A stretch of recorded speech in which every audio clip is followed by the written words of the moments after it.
కేంద్ర హోంమంత్రి అమిత్ షాపై ఫైర్ అయ్యారు Peddapalli MP Vamsikrishna. Doctor BR Ambedkar గారిపై అవమానకరమైన రీతిలో వ్యాఖ్యలు చేసినందుకు గాను అమిత్ షా రాజీనామా చేయాలని డిమాండ్ చేశారు. అంబేద్కర్ గారిని అవమానించడం అంటే సమానత్వం, న్యాయం, ప్రజాస్వామ్యంపై దాడి చేయడమే అని స్పష్టం చేశారు. ఇది సహించరాని అంశమని అమిత్ షా దళిత జాతికి క్షమాపణలు చెప్పే వరకు మౌనం వహించేది లేదని ప్రకటించారు.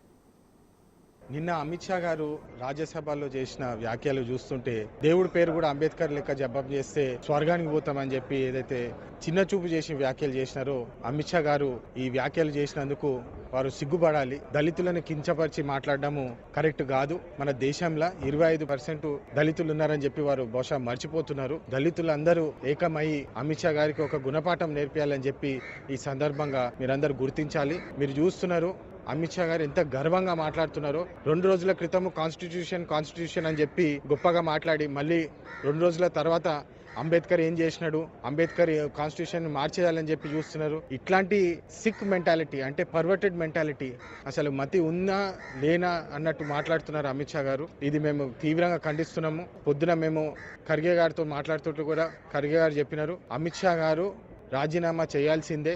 దళితులకు చూపించిన అన్యాయము, దళితులకు ఇచ్చిన సెల్ఫ్ రెస్పెక్ట్ లేకుండా వారు ప్రవర్తించడము, వారు మాట్లాడడం చాలా బాధాకరము. అందుకని హోంమంత్రిగా అమిత్ షా ఇమ్మీడియట్గా రిజిగ్నేషన్ చేయాలి, క్షమాపణ చెప్పాలి. ఇంకా వాళ్ళు చేసిన వ్యాఖ్యలు రాజ్యసభ రికార్డ్స్ నుంచి తొలగించాలి తక్షణమే అని చెప్పి ఈరోజు మేము కోరుతున్నాము. నిన్న అమిత్ షా గారు రాజ్యసభలో చేసిన వ్యాఖ్యలు